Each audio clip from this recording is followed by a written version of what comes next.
This episode is brought to you by Anytime Fitness. We may talk a whole lot about sports, but when it comes to keeping fit ourselves, there's definitely room for improvement. I hit this point early July. I was just like, I am not in good enough shape.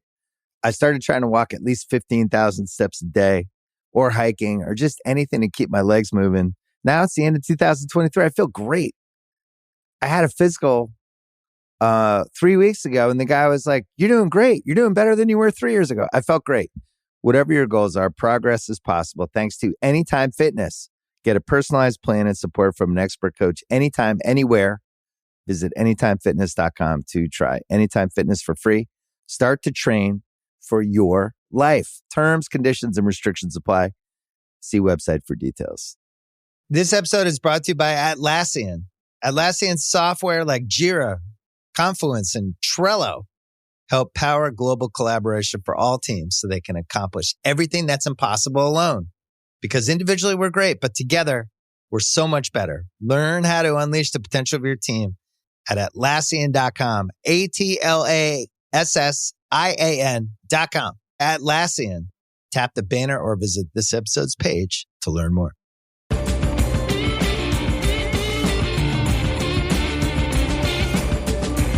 Welcome to Beyond the Arc. I'm here with J. Kyle Mann from The Ringer. We just watched the Heat defeat the Celtics in Game 1 of the East Finals. Second series in a row for Boston, losing a Game 1 at home. This was a remarkable performance by the Heat, Kyle. Weird game. Boston leads by 9 at halftime. Then Miami drops 46 points to only 25 for Boston in the third to take a lead entering the fourth.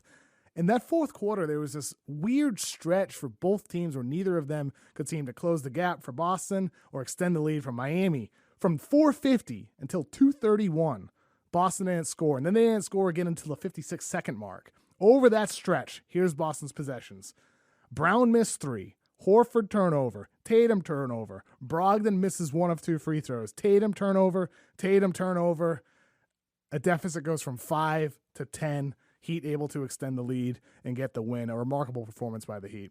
Yeah, the Heat came in with a lot of purpose. They were playing really fast. You mentioned they were just kind of trading incompetency like stretches, like droughts where I think the turnovers from Brown were significant. The live ball turnovers specifically in this game. If Boston took an early clock 3, that was tough. I know there was one sequence where like in the third where Horford took an early shot clock 3 and it was immediately turned into a 3-pointer for Kevin Love going the other way. It just seemed like Boston was kind of yakety sacks with the ball for a lot of the night. I know Jaylen Brown had 6 turnovers in this game. In the fourth quarter, I know they had a hard time. We might talk more about this, but Tatum, like getting him involved, making sure, they talked about it a lot on the broadcast. You just saw like Jimmy Butler has shifted more into on-ball mode in this postseason. I think 8 of his top 10 ball screen counts in this season have come in the postseason, so he's gone way more on-ball. But they got Tatum with he had some hesitancy on closeouts. He had 2 or 3 different occasions. Wasn't it a strange fourth for him? I mean, he goes really for 7 minutes, barely getting a touch at all. And then as soon as he starts getting touches late in the game, he's just a turnover every single possession to close. Like Max Strus had the play around 3 minutes left where he just put the clamps on Tatum, who turned it over. Careless pass to Jimmy Butler. For Boston here, in this game, I think with Tatum, he's 9 of 17 on the surface. It feels like it's a solid overall game. You mentioned the 6 turnovers from Jaylen Brown. He's 10 of 21 on the night. Hurt his hand or his arm at some point. I'm not sure how Bam landed on it in that scrum. Yes, and that may have affected him, but he had some sloppy turnovers anyway, and we already know he struggles with his handle. I felt like in that second half as well, that third quarter, 46 points for Miami. Our boss, Bill Simmons, tweeted this out entering the fourth. Joe Mazzulla doesn't call a timeout pretty much the entire third quarter. And then Boston goes on a 7-0 run to start the fourth. Right away, Spo calls a timeout, gets Zeller out of the game, puts back in Bam Adebayo, and Bam was one of the big reasons why they built the lead in the first place. I thought he completely outplayed Robert Williams. He was taking that little floater, pull-ups when Williams gave him space. Anytime Time Lord had to come off and help from Bam, it seemed like Bam would just occupy that space and find a way to get to the basket or get himself an easier shot. Outstanding on defense, active on the boards, in the pile, causing jump balls with Jaylen Brown. And, ultimately, Spo, whether it's timeouts, whether it's mini adjustments, telling his team to constantly push the pace, it felt like they had the Celtics on edge. It was a advantage Spo, the veteran head coach, the former champion, really no surprise at all over the rookie head coach in Missoula as well. Yeah, we wondered about this coming into this series, that this would be a tough one. And, maybe when you have a veteran team, you're trying to rationalize what the thinking is there. If you're Missoula, you're thinking, I've got a team that has a lot of playoff reps. I know he said that he likes to have a couple in his pocket in case he needs them down the stretch. But yeah, that third quarter was huge. I mean, Bam, big outing tonight with the 20 points and the 8 rebounds and the 5 assists. And during that stretch, during the third quarter, you saw, and I'm not sure exactly what Boston needs to do here to prevent it, or if you even can prevent it, because Jimmy is so slippery and so methodical about getting to the baseline. If he had a big on him, if he had Horford, if he had Time Lord Robert Williams on him, he was getting to that baseline and then drawing that help from the low man defender. And he made a couple gorgeous passes to Bam in that lane area. But Bam was attacking their bigs in space and having a lot of luck with it. Just kind of and following up on the offensive glass.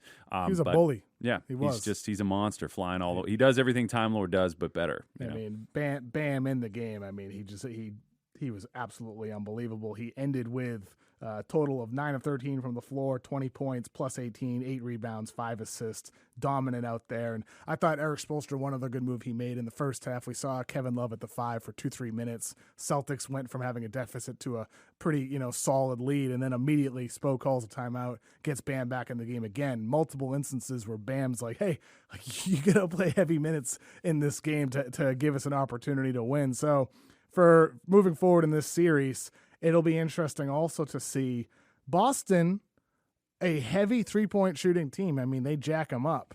In tonight's game, they had a playoff low for themselves. 34.6% of their shots came from three. They had taken fewer in an earlier series overall, but fewest percentage-wise of their total shots. Miami 16 of 31 from three. Kind of strange.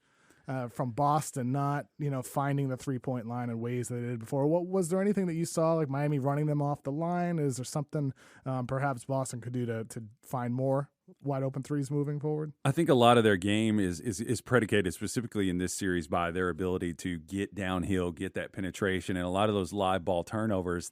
Those are possessions where you're losing good looks at three, and you get an abnormal. Sometimes it's as simple as who creates and who hits the most threes. In this game, we had Martin, Strus, Lowry. And I believe I might have been Gabe Vincent. I can't remember the fourth one, but 4 different players got at least 3 threes in this game. Vincent did as well. Yeah, yes. Vincent was the fourth. Got 3 threes in this game on 40% or higher. I think 2 or 3 of those guys shot 60% from three. They were aggressively hunting them. I know there was one instance where it was like a right side pick and roll, and I think Strus just rejected the screen and just basically did a dribble pull up 3 in Tatum's face. If you're playing the percentages, you're thinking, maybe those don't continue to go in. I mean, it's a pretty especially strong performance from Miami. That's the thing you got to wonder if you're Boston. If you make some adjustments, take care of the ball, maybe some of that will regress a little bit possibly. Yeah, I mean, we'll see there. I mean, the one thing for Boston that you're still continue to be concerned about is the fact Jimmy Butler was the best player on the floor once again. It was an absolutely dominant performance by him in every way, racking up steals, crashing the boards, scoring with great efficiency on offense, 35 points, 7 assists, 6 steals, 5 rebounds, 12 of 25 from the floor, and 43 total minutes. Kind of a LeBron stat line. He just kind of went all the way down. It was not a traditional heavy triple-double. It was he nickel and dimed him to death. Yeah. He's it's amazing to me all the time. He's just kind of does this thing during the regular season, then he just turns it up to 11 or 12 during the postseason. And oftentimes, a lot of the time, he looks like the best player on the floor. And you talked about Tatum's struggles earlier in the fourth quarter. Jaylen Brown, inefficient night again. For Boston to win this series, they are the 2 seed. Miami being the 8th seed, but Miami's already beat a 1 seed. They had another tough win in the second round as well. Miami is not the traditional 8 seed. And for Boston here, like they need Jason Tatum to do a lot more, similar to what he did in Game 7, rather than a large part of Game 6. And tonight was somewhere in the middle, but not quite enough. Yeah, I mean, you're right about the not quite the 8 seed thing, or like not a typical 8 seed, because you've got basically two all defensive level players, whether or not they make it year in, year out. With Bam and Butler. And then you've got an all NBA guy in Jimmy. And another thing, too, that's important is that there was a lot of chess, like, if Boston went with, and this happened on and off throughout the game, some like Derek White did some to acquit himself with some of the shots he made, but anytime like they tried Pritchard tonight, anytime they tried Derek White, you just saw Jimmy Butler's eyes get as big as satellite dishes, and he was just hunting them relentlessly. I know, like Reggie made a point about them running a floppy action at one point. Jimmy loves to go right, and if he had any of those smaller guys on him, he was really picking on them on that baseline. So that's something to keep an eye on. Well, what's your prediction for the rest of the series? Did you pick Boston to win it? Where do you think it goes from here? I still think Boston's going to win it. I mean, I'm not going to put it past them. I mean, Miami's on a heck of a run here. If they continue to shoot the ball like this, they're getting it from so many people down the line. Boston, I kept thinking to myself, it's if they can offensively turn it on, the thing that I kept saying is this isn't like Miami or this isn't like Milwaukee, who is really strained on offense, missing their key guy, a team that already wandered on offense. And this isn't the Knicks, a team that like struggled a lot to keep their offensive fluidity going. If Boston can kind of put it together, cut out some of these mistakes, and maybe those three-pointers regress a little bit, I still feel good about them. But Jimmy's on such a heater. I mean, are we going to get a 50-pointer from him? You can't put hardly anything past him. I mean, he might make up the difference there, but I still lean Boston in this series. I picked the Celtics in 7. It's just one game. I'll stick with that. But there's a lot that you have to like if you're a Heat fan watching this Game 1 here. So we'll find out what happens the rest of the series. When we're back, we'll be talking about the Nuggets and the Lakers. Welcome back to Beyond the Arc, Kyle. We're here now with the Larry O'Brien Trophy. We have a guest for this segment. I said earlier, I figured we'd meet at some point in our life, but I figured it would be me like hoisting it up and besting my opponents and just sort of triumphing. But this'll do, it's a beautiful trophy. I'm kind of starstruck. I'm in awe. It's gorgeous. It is beautiful. It's a lot heavier than anticipated, like 40 pounds. Yeah. Giannis makes it look easy. He's like, waving it around. I'm not to that level, maybe that's something to aspire to, a little CrossFit maybe in my future, and I could palm but if we never meet again, it was a pleasure. It was an honor. Could get a good workout in with this. And, sure. I think for the Nuggets and the Lakers, it's very possible one of these two teams, Nuggets are up 1-0 now. They do have the edge on the Lakers. One of these two teams could be the team to hoist that trophy in about a month now in the NBA Finals. And Game 1, Jokic was... it was just an absolutely unbelievable night. 34 points, 21 rebounds, 14 assists.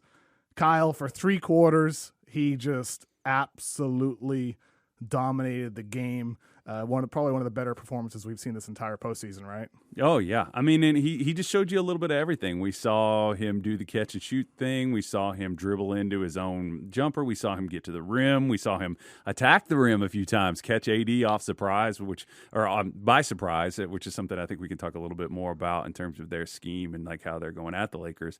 But he gave something. If you were a doubter coming into this game and you maybe never seen Jokic before, I think he gave you plenty of reason to believe last night. He did it all. I think he had like 15 rebounds in the first quarter. Yeah. He came out firing. Yeah, it was just an absolutely special performance. And I think for Jokic, he's proven that time and time again, every single series, and not just these playoffs either. In past years, too. It's not his first time in the conference finals, but it is his first time in the conference finals post-bubble against the Lakers, and he's a better player than the last time now.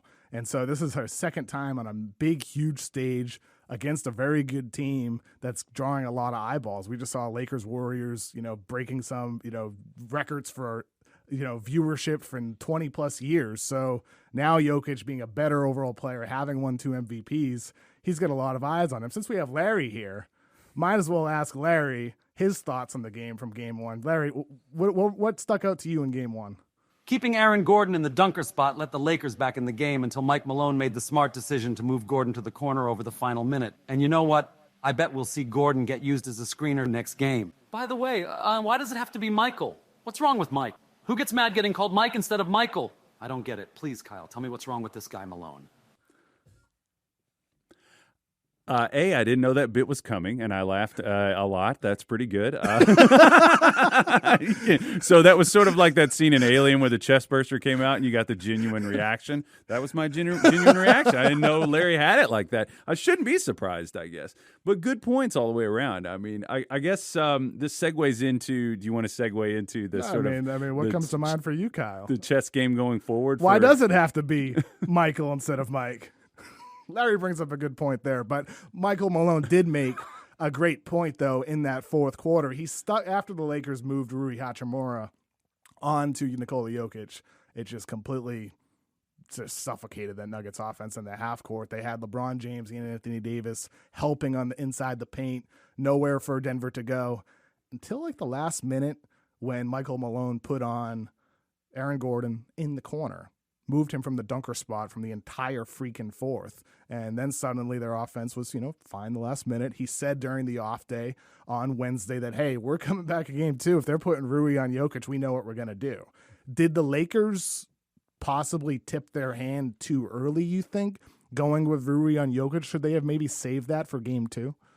I don't know if it's going to be a thing that's like they're screwing themselves or shooting themselves in the foot. It's all kind of a continuous thing where I do think that coming away from that game, though, I think you have to feel pretty good if you're the Lakers, considering how amazingly the Nuggets play. But I do think that defensively, they maybe stayed in switch a little bit too long. There's some things you could go down through there and like nitpick. I thought they maybe took their foot off the gas a little bit. And then that switch maybe came a little too late. If you think about, and I always kind of thought that like the hovering above this series, 35,000 feet, if you wanted to like distill it down to its like broadest thing, is that I think the Denver Nuggets cutting game and off-ball sort of competency versus the like all-world elite like free safety, cleaning up, putting out fires, defensive ability of Anthony Davis. I think it was an obvious thing to try to get AD off of Jokic, like we talked about. Try to get him off of Jokic if you can. But I think the big thing here is like how long is Rui really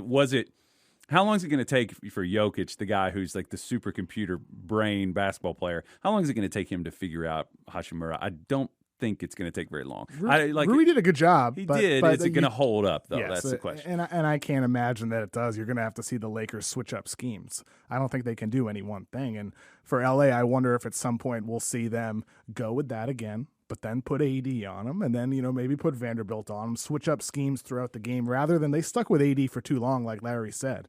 And that was surprising that they went with that. And I think now the flip side of it, though, is the Lakers did score a lot. They were able to create a ton of good offensive opportunities. Granted, they shot the heck out of the ball from behind the arc. I felt like the Lakers, Anthony Davis looks more like his bubble self. There was video footage of him taking 100 3-pointers from every spot on the floor. Clearly, he's trying to get back that perimeter jumper after kind of abandoning it for a long time. Nailed one in this game. We all kind of lost our minds. He hit a corner 3 in that game. Do you feel like for the Lakers that like a lot of the media conversation has been about, the Nuggets win this game, but the Lakers have to be feeling pretty good.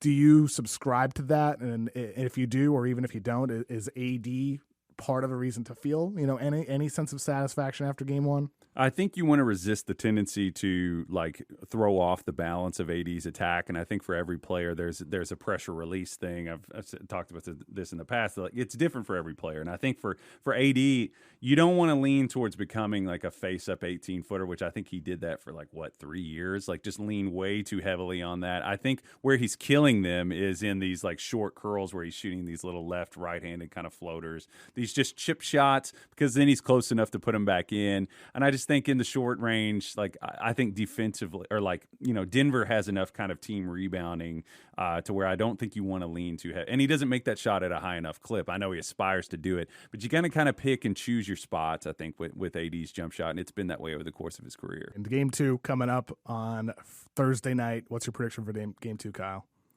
I think the Lakers might steal one, honestly, here. I'm with you. I think so, too. They came close to doing it in game 1. I still overall lean towards the Nuggets in the series. I think they're going to win the war, but it wouldn't surprise me if the Lakers come back and hit them with a nice counter here. Well, thanks to Larry for joining us to talk about the Western Conference Finals. You and I will be back talking about the NBA draft, Kyle. everything was chalk with the draft order. Up until the 5th pick, the Pistons get pulled. They move from 1 to 5. Disappointing, sad for them. But then we get to the top 4, and the San Antonio Spurs get the number 1 pick from David Robinson to Tim Duncan to now Victor Wembanyama. 3 number 1 picks in their history, 3 bigs. And here we are, Kyle. This changes absolutely everything for the Spurs and the NBA as a whole, with Wemby now going to San Antonio. Pretty good slugging percentage historically for the Spurs in this spot. And it's funny that, like, I was talking with you about, you and I in person went to witness the what I have described as basically like a religious experience of the Wemby versus Scoot in Vegas. That's so fun. Where post game you and I were just kind of at the beginning of talking about, and I think everybody kind of saw this on the horizon, that this made sense from just like, well, naturally, San Antonio, the team that honestly was like they put international like scouting and stuff. They were the team that were light years ahead in that sense. So you were just like, doesn't it make sense for Pop, who's a guy sort of at the like an inflection point of his career where it's like, well, he keep going, he doesn't have to. Wemby is like a breath of fresh air, assuming Pop decides he wants to keep going. Why would he not? Yeah, and why would he not? What a way to sort of a thing to start. He probably won't go the duration of Wemby's career. For Wemby to stay healthy, ideally that would be the case. But I mean, it's something we saw coming, and we still were just.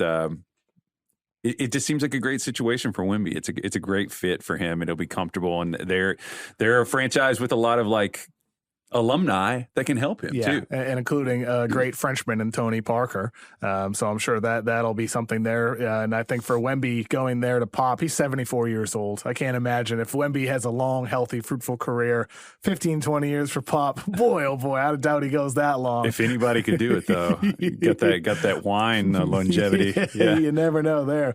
But you're right. Like regardless of how long Pop goes as the coach of the Spurs, I think with San Antonio, I mean, even when they had Tim Duncan, nobody watched the Spurs. Like they were considered a boring team. Nobody really kept eyeballs on them. They're in one of the, let's just be honest, of the 30 NBA teams. I've never been to San Antonio, but from what I hear, one of the more boring cities. Ouch. So they don't get a ton of coverage. Watch out, Barkley. You're going to have them coming for you. Don't comment on the women, KOC. and now, though, they do have that basketball fit that works. I think for them, Jeremy Sohan, all rookies team player. He's dyeing the hair. He's acting like Dennis Rodman. Cosplay. He's great on defense. He improved on offense as the year went on. He can play make a bit. He improved as a shooter. But Devin Vassell and Keldon Johnson, those guys are the more proven commodities at the wing spot. Vassell, one of the better mid-range pull-up shooters in the league. Great three-point shooter coming off screens and handoffs. Like, I'm already getting like super excited with him and Wemby with the chemistry that they could have together. And Keldon Johnson, him attacking closeouts, him on defense. I think for the Spurs, you plug Wemby into this. You said it on our draft preview show. The Spurs are one of those teams where they have this good talent, Vassell, Johnson, Sohan, but they didn't have that centerpiece. And now that they have Victor Wembanyama there, I mean, they have a guy who in his Brian Windhorst flies out to France and interviews Wemby for a minute on ESPN after the pick was made. After the pick went to number 1, the pick has already been made. To be fair, Wemby looked like he was running on fumes. That was some incredible footage. 2:30 a.m. He was right? like, "Let's get there. Come on, let's go." Yeah. But he said in that interview with Wemby and Wendy, that could be a podcast. There we go. Yeah. Well, Wemby said to Wendy, itself. I'm ready to start competing for championships ASAP. The Spurs have this young nucleus, but they also have like $40 million in cap space. To me, the Spurs suddenly become a team where you're thinking, well, what do we want to do with that money? Do we want to start competing now? They're 30th in defensive rating last year. Could they go after a Brook Lopez, a veteran? Could they overpay to try to steal him from Milwaukee? $25, $30 million annually? I mean, I don't know. That's where my mind's going right now with the Spurs, Kyle. For all these other teams that fall down and don't, result in Wemby, sorry to all of them. Charlotte does move to number 2, though. They had the 4th best odds. And, we talked about them again on our draft preview show. And now they're in a position to do something that you said could be a positive for them, which was pair Scoot Henderson, point guard out of the G League Ignite, 6'2", explosive guard, Westbrook-esque, that type of player with LaMelo Ball. who can play with and without the ball. We've seen him flourish without it as a shooter. He can move without it, but he's at his best as a playmaker.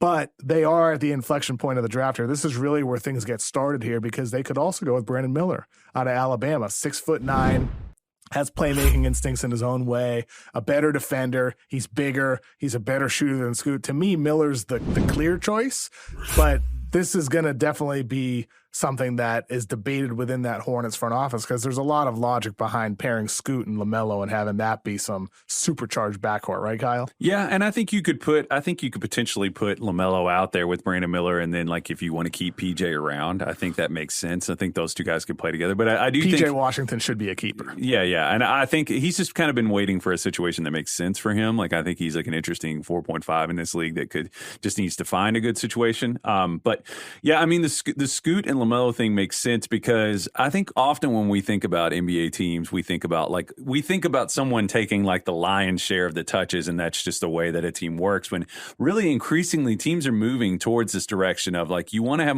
you look at OKC. Clearly, they have a guy who is like the tip of the spear for them. He's their primary scorer, but they have two guys that get a ton of reps, that get a ton of touches. And I think to be like a multifaceted, dynamic offensive team, you've got to be able to show multiple looks like consistently. A lot of guys can have a lot of touch, and I think if you had Scoot on ball, I think you get just as much of that playmaking, because LaMelo is a promising relocator as a shooter. I think that his passing skill set doesn't like require him to have the ball in his hands all the time. I think there's like a fire and ice kind of thing that is really nice. And I think personality-wise, Scoot would be a good fit for LaMelo. I like that. I mean, both of them, I'm fine with either. I'd go Miller. I think he's the better prospect, but Scoot LaMelo would be exciting in its own way and make a lot of sense from a basketball standpoint. And what Charlotte does is going to have a direct effect on the number 3 pick with Portland, because Portland moves up. You know, they're the one team that did slide into the top 4, bumping down the Rockets and bumping down the Pistons. So, look, man, I think for Portland, they have Damian Lillard, who has already expressed that he doesn't want to have, go through more of a rebuild and more young players. Well, now your team's got the number 3 pick in the draft, and it's very possible Scoot Henderson could be the guy on the board there if the Hornets go with Miller at 2, which could happen. Scoot Henderson's a point guard. Damian Lillard's a point guard. They already have Anthony Simons. You're not going to draft a third smaller point guard. Like Scoot looks like a NFL linebacker. Shaden wants to evolve on ball too, so you got a lot of mouths to feed on that front. Absolutely. Yeah. So for Portland, it's a position right now where I could see them doing anything. They could keep the pick and draft Scooter Miller and trade Dame. They could keep the pick and keep Dame and say, you know what, dude, like maybe you can win with this guy. They could trade down. They could trade out. They could try to build with Dame. They're another team just like Charlotte. San Antonio is the only certainty. 2, who knows?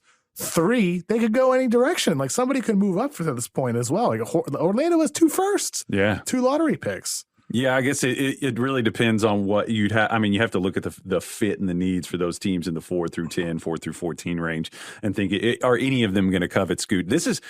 We talked about this. Yeah, I remember I think it was probably a month or so ago. I kind of was wondering if this ended up in a situation where they had the opportunity, or it was implied that they would get Scoot. I wondered if they would trade out. I kind of feel like that's what they might do, because it seems like, doesn't it kind of feel like the feeling, when you put your ear to the wind, whatever, like it just kind of feels like they're leaning towards doing whatever they can to keep moving in the short term with Dame. I could see them, because they just don't have any need for a Scoot. Long term, will Scoot be better than Simons? Do we know that for sure?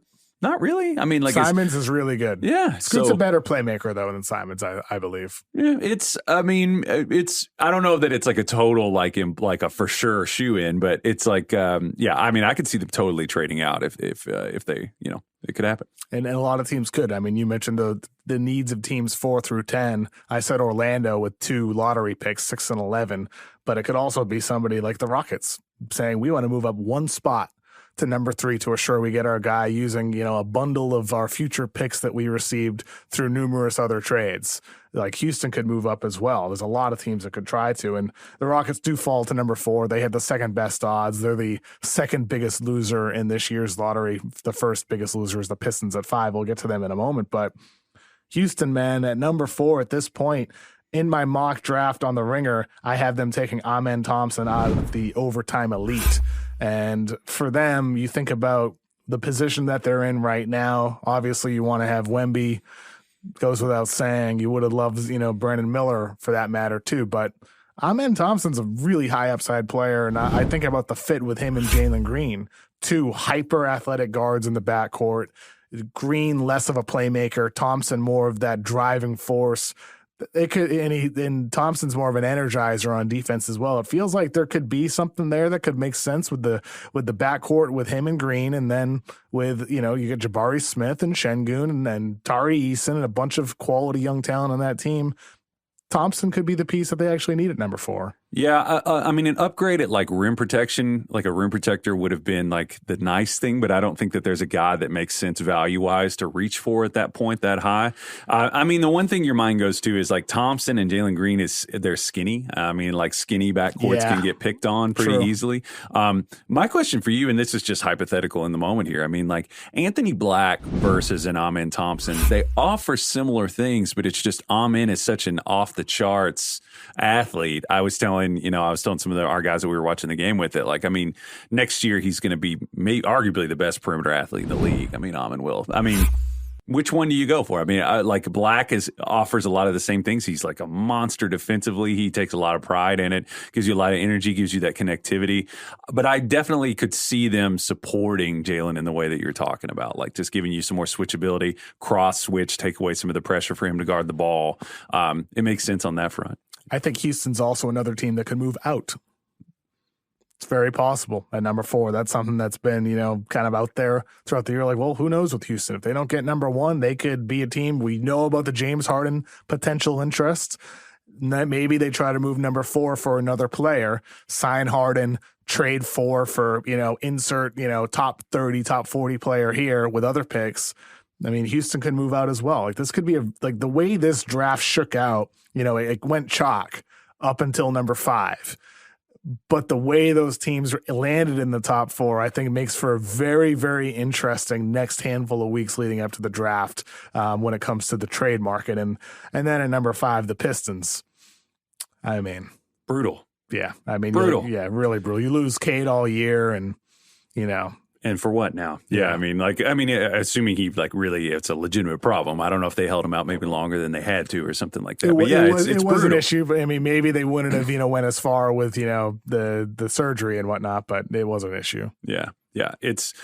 I was noticing kind of a phenomenon with this draft where it seems like for the teams, you and I had a conversation last week about like there are some teams that have the absence of sort of a roadmap for what they want to do, and kind of going from nothing to having a roadmap is like the hardest thing to do. I think for the teams that are like the furthest away out from in that like 3 to even to 10 range, I feel like it's especially demoralizing because if you're really far away, I don't feel like there are like these surefire, like if we take this guy, his like superstar or even star or even like just the upside feels lower to me past like the 3 spot. So it just seems like the teams that are closer, like in Orlando, it's not as devastating, whereas if you were like the Pistons or the Rockets, it's a brutal beat. Like the consolation prizes are fewer, I feel like, in the top 5. I mean, I guess it depends on your evaluation of Cade Cunningham.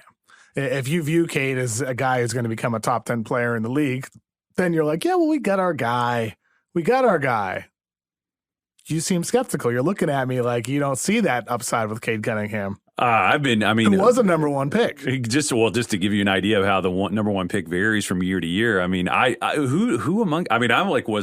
a huge Cade defender, like from way even before he got drafted. And I don't know about him becoming a top 10 player. Because that's a tough racket. There's so many good players, but like who out there do you think even thinks that at this point, maybe even outside of the Pistons org? I don't know. I mean, it would have been, they lost a lot. There's no way around it. And I don't know that there is a pick for them at 5 that is going to like really make them the needle move. Do you think they'll stay put, the Pistons? I don't know. Yeah. I don't know. I mean, it just sucks.